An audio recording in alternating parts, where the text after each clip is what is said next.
जय हिंद दोस्तों, आप सभी का स्वागत है आपके अपने एबीसी कोचिंग यूट्यूब चैनल में। आप लोग कैसे हैं?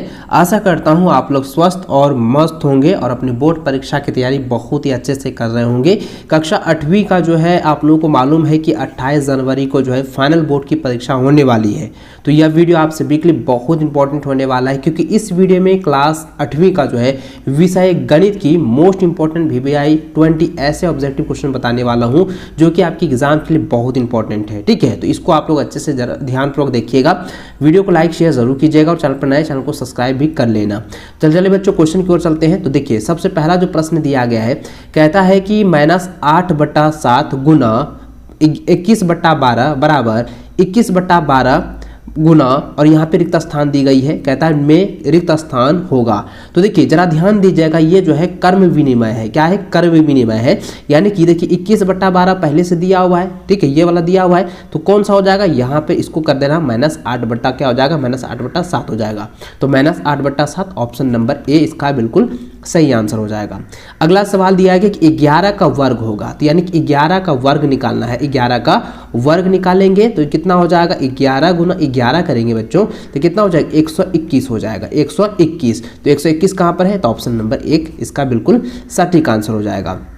अगला देखें, अगला दिया गया है कि 8/27 का घनमूल क्या होगा। तो घनमूल अगर ज्ञात करने के लिए कहेगा, ठीक है, तो घनमूल कहेगा तो इस तरह हम निकाल सकते हैं। 8 कितना हो जाएगा? 27। इसको हम करेंगे तो 2 हो जाएगा, और ये कितना हो जाएगा? ये हो जाएगा 3। ठीक है, तो यहाँ कितना हो जाएगा? 2/3। 2/3 कहाँ है? तो ऑप्शन नंबर ए इसका बिल्कुल सही व सटीक आंसर हो जाएगा। अगला देखें, चौथा नंबर दिया गया है कि 100 डिग्री का संख्यात्मक मान क्या होगा।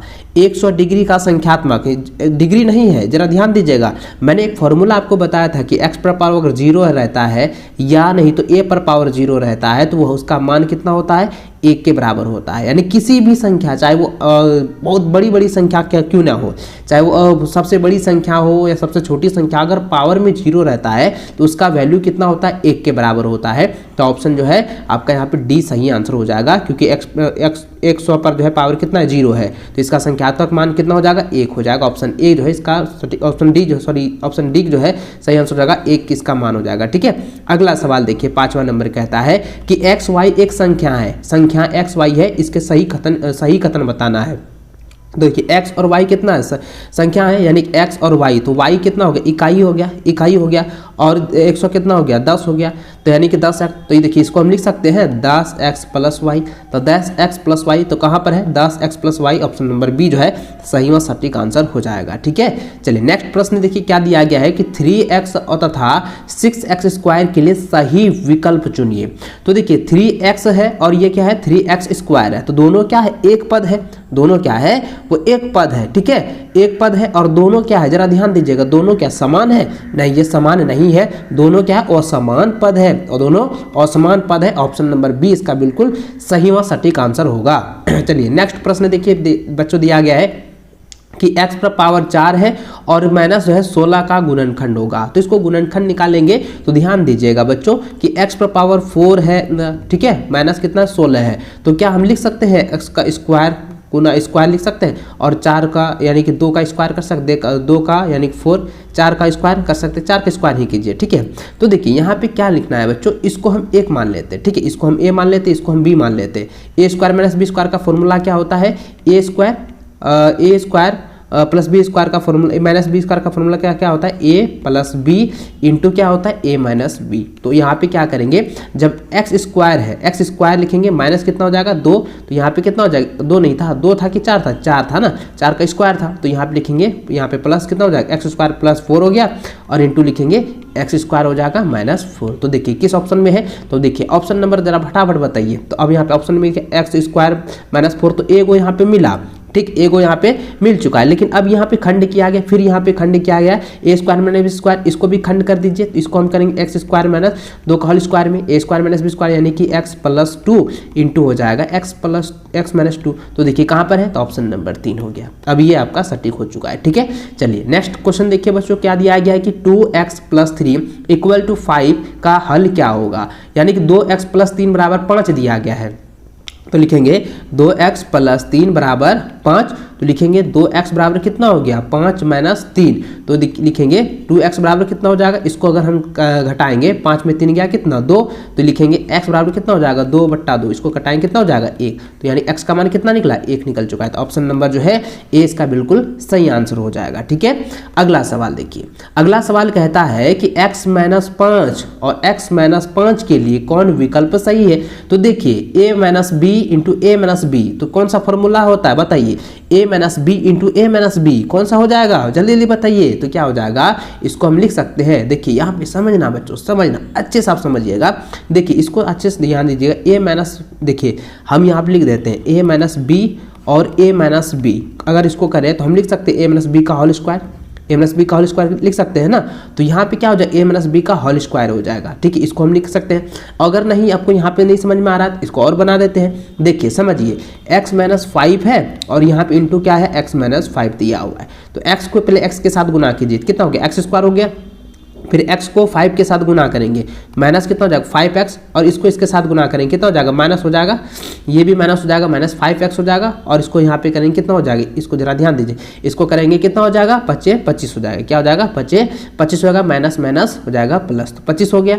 अब देखिए लिखेंगे x स्क्वायर हो जाएगा, माइनस माइनस 10x हो जाएगा, देखिए 5 कितना 10x हो गया माइनस में, और यहाँ पे प्लस 25, तो देखिए कहाँ पर है, तो ऑप्शन नंबर 3 में दिया हुआ है, ऑप्शन नंबर 3 इसका सही और सटीक आंसर हो जाएगा। ठीक है, अगला सवाल देखिए, 10वां नंबर सवाल देखिए बच्चों, दिया गया है कि 28x स्क्वायर वाई भागा 7xy का मान ज्ञात कीजिए।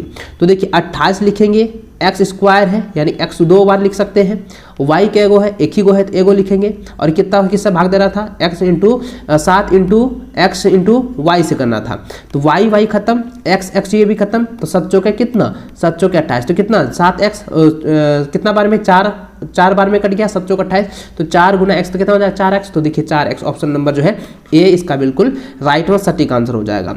अगला सवाल देखिए, अगला सवाल 11 नंबर कहता है बच्चों, ध्यान दीजिएगा।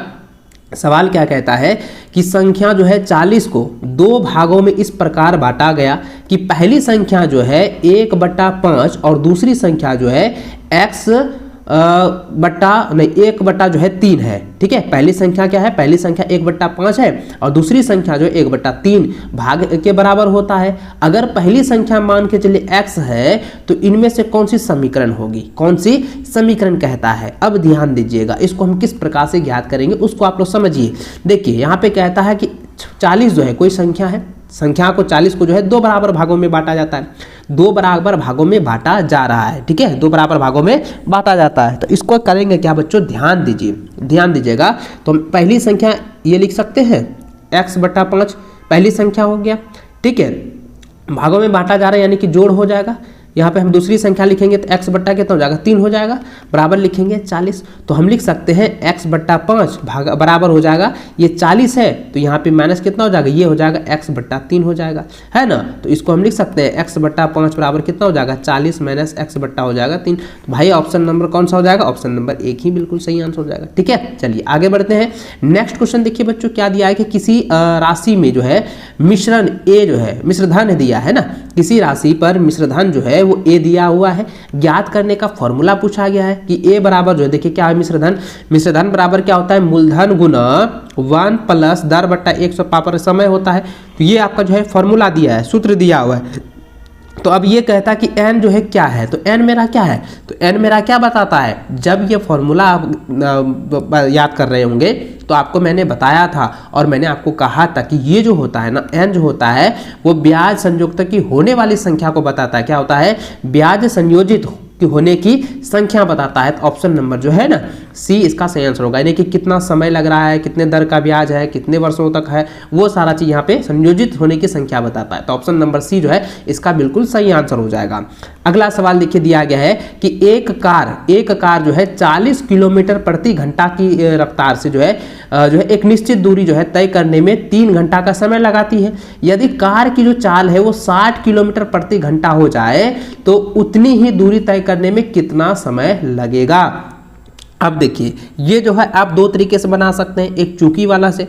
चूकी वाला भी मैंने आपको बताया था कि चूकी वाला किस तरीके से बनाना है, किस तरीके से बनाया जाता है। तो बच्चों आपको करना क्या है, देखिए कितना है, चूकी लिखना है, चूकी 40 किलोमीटर, ठीक है, 40 किलोमीटर प्रति घंटा में लगा समय, लगा समय कितना, 3 घंटा है ना, 3 घंटा।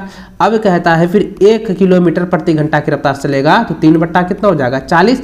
अब देखिए कितना है, कह रहा था 60 किलोमीटर है ना, तो 60 किलोमीटर में निकालेंगे कितना होगा, 3 बट्टा 40 गुना करेंगे 60, तो देखिए 0 0 खत्म। तो यहाँ पे देखिए निकाल सकते हैं, 2 हो गया, ये निकाल सकते हैं ना जी, इसको हम निकाल सकते हैं। 3 दूनी से 4 दूनी कितना हो जाएगा, जरा ध्यान दीजिए, अच्छे से समझिएगा, इसको हम निकाल सकते हैं। यहाँ पे 2 दूनी 4 हो गया, 3 दूनी 6 हो गया, अब 3 तिया 9 यानी कि 4.5, तो 4.5 के आसपास में आ रहा है, तो 4.5 यहाँ पे देखना। अब ये है सारा चीज़ जो है सवाल जो दिया गया है, इसको जरा ध्यान दीजिए, इसको मैं कहता है घंटे में दिया गया है, कितना घंटे में दिया गया है, ठीक है। तो अब देखिए, अब यहाँ पे अच्छे से समझिए इसको, ठीक है, समझिए आप अच्छे से। अब देखिए सवाल को एक बार मैं फिर से पढ़ देता हूँ ताकि आपको अच्छे से समझ में आ जाए। देखिए सवाल क्या कह रहा था कि एक कार जो है 40 किलोमीटर प्रति घंटा की चाल से जो है एक निश्चित दूरी जो है तय करती, जो कि समय कितना लगता है, 3 घंटे का। तो सबसे पहले चाल देखिए, चाल बराबर क्या होता है, दूरी बट्टा होता है समय, दूरी बट्टा होता है समय। तो 40 बट्टा हो गया कितना, 40 बट्टा कितना हो गया, 3 हो गया, 40 बट्टा 3 हो गया। तो इसको हम कटा सकते हैं कि नहीं कटा सकते हैं, नहीं कटाना है तो छोड़ दे, रहने दीजिए। तो ये हो गया। अब फिर कहता है कि कार की चाल अगर 60 किलोमीटर प्रति घंटा हो जाती है, तो अब यहाँ पे समय पूछा गया है, समय जो है पूछा गया है कि कितना समय लगेगा, कितना समय अब यहाँ पे लगेगा, ठीक है। अब देखिए, अब यहाँ पे आपको अच्छे से ध्यान देना है। तो पहला कितना था, 40 बट्टा 3 था, ठीक है, गुना कर देंगे 60, तो गुना कर दीजिए 60। तो इसको देखिए, इसको कर दीजिए कितना हो जाएगा, 20 तिया 60, तो 4 दूनी कितना हो गया 8, यानी 80। तो 80 में कितना घंटा होता है बताइए, 80 मिनट का कितना घंटा हो जाएगा, मिनट में नहीं घंटा में बताना है, ये मिनट में आया तो अब घंटा में बदलेंगे, कितना हो जाएगा 6 दूनी 12, यानी कि लगभग 2 घंटा, लगभग 2 घंटे के आसपास। तो ये ऑप्शन नंबर जो है ना, ऑप्शन नंबर जो है ये आपका ए नंबर जो है सही व सटीक आंसर हो जाएगा, ठीक है। अगला सवाल देखिए, दिया गया है कि दी गई आकृति है एक, जो कि आप यहाँ पे आकृति देख रहे हैं, ये आकृति दी गई है। अब ये कहता है ये आकृति क्या है, तो यह आकृति क्या है, यह एक आकृति जो है पतंग है। तो ऑप्शन नंबर सी इसको सटीक मार दीजिए, ऑप्शन सी इसका सही आंसर होगा। अगला सवाल कहता है कि इस आकृति में कितने फलक है, इस आकृति में कितने फलक है बच्चों, तो इस आकृति में जो है टोटल 5 फलक है। देखिए ये हो गया 1 2 3, देखिए 1 2 3, ये 4 5, तो कितने फलक, 5 फलक भाई, ऑप्शन नंबर सी मार दो। चलिए अगला सवाल दिया गया है कि दिए गए रफ आकृति में माप के अनुसार एक विद्यार्थी त्रिभुज बनाने की कोशिश करता है, बताइए इनमें कौन सा कथन जो है सही है, त्रिभुज बनाने की जो है कोशिश करता है। तो अब यहाँ पे कथन आपको बताना है बच्चों, ध्यान दीजिए, यह क्या है, एक न्यूनकोण त्रिभुज है ना, एक जो है विषमबाहु त्रिभुज है, न्यूनकोण त्रिभुज है। अब ये जरा ध्यान दीजिएगा, क्योंकि ये जो है ना, ध्यान दीजिए कि जब हम लोग कोई भी त्रिभुज बनाते हैं, तो त्रिभुज बनाते, समकोण त्रिभुज बनाते हैं, तो याद रखना है कि जो बड़ी भुजा होती है, बड़ी भुजा जो होती है, यानी कि जो कर्ण होती है, वो क्या होता है कि लंब का स्क्वायर प्लस क्या होता है, आधार का स्क्वायर के बराबर होता है। तो इसको देखिए, सबसे बड़ा कौन है, 8 है। अगर इसको हम निकालेंगे, 3 तिया 9 होता है, इसको 4 चौक 16 हो जाता है, ठीक है, 4 चौके 16। तो अब इसको 9 और कितना 25 होता है, और 8 64 के बराबर है नहीं, तो ये क्या है, एक त्रिभुज नहीं बनेगा। तो ऑप्शन सी जो है इसका बिल्कुल सही आंसर हो जाएगा। अगला सवाल देखिए, दिया गया है कि एक वर्गाकार मैदान में चित्रानुसार जो है वृत्ताकार क्षेत्र बना है। अगर वृत्ताकार क्षेत्र की जो त्रिज्या है वो r है, तो छायांकित भाग का क्षेत्रफल ज्ञात कीजिए। कहता है छायांकित भाग का क्षेत्रफल ज्ञात कीजिए। तो सबसे पहले आप ध्यान दीजिएगा, अब यहाँ पे आकृति को समझिए। आकृति एक क्या है, वर्ग है, एक क्या है, एक वर्ग है। वर्ग में जो है एक वृत्ताकार काटा हुआ है, वृत्ताकार जो है भाग काटा हुआ है। अब छायांकित भाग का क्षेत्रफल निकालेंगे, यानी कि वर्ग का क्षेत्रफल, का क्षेत्रफल माइनस क्या हो जाएगा, वृत्त का क्षेत्रफल। तो वर्ग का क्षेत्रफल क्या होता है, पाई r स्क्वायर होता है, और वृत्त का क्षेत्रफल निकालेंगे बच्चों। और वृत्त का क्षेत्रफल क्या हो जाता है, वृत्त का क्षेत्रफल क्या हो जाएगा, यहाँ पे क्या हो जाएगा, देखिए इसको ध्यान दीजिएगा। और इसका वर्ग का क्षेत्रफल क्या होता है, वर्ग का क्षेत्रफल होता है 4 गुना भुजा, है ना, 4 गुना भुजा स्क्वायर होता है, 4 गुना भुजा स्क्वायर। और यहाँ पे क्या है, इसका वृत्त का क्षेत्रफल पाई r स्क्वायर होता है। तो 4 गुना भुजा यानी कि भुजा कितना r स्क्वायर हो जाएगा, माइनस हो जाएगा पाई r स्क्वायर। तो देखिए कहाँ पर है, तो ऑप्शन नंबर ए में दिया हुआ है। तो ऑप्शन नंबर ए इसका सही आंसर हो जाएगा। अगला सवाल देखिए, दिया गया है कि एक घनाभाकार बॉक्स की लंबाई जो है l, चौड़ाई b तथा ऊंचाई जो है h है, तो इस बॉक्स का आयतन क्या होगा। देखिए एक घनाभ का आयतन का फॉर्मूला होता है लंबाई गुना चौड़ाई गुना ऊंचाई। तो ऑप्शन सी इसका मार दीजिए, ऑप्शन सी जो है इसका बिल्कुल सटीक आंसर हो जाएगा।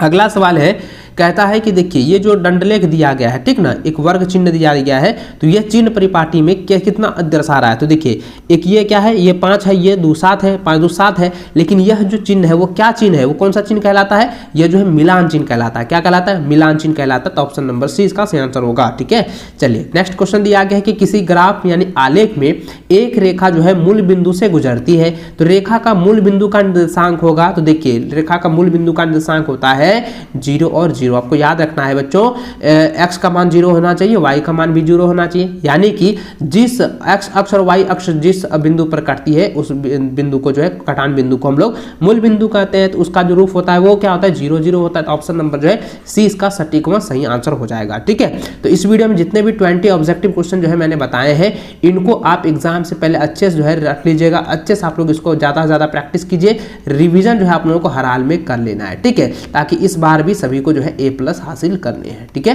तो सभी दोस्तों के साथ शेयर कर दें, चैनल पर नए चैनल को सब्सक्राइब कर लेना, और प्यारा सा कमेंट जो है आप मुझे जरूर कीजिएगा, और कोई भी डाउट होता है आप मुझे डायरेक्ट जो है कमेंट कर सकते हैं। ठीक है, मिलते हैं नेक्स्ट वीडियो में, तब तक जय हिंद, वंदे मातरम।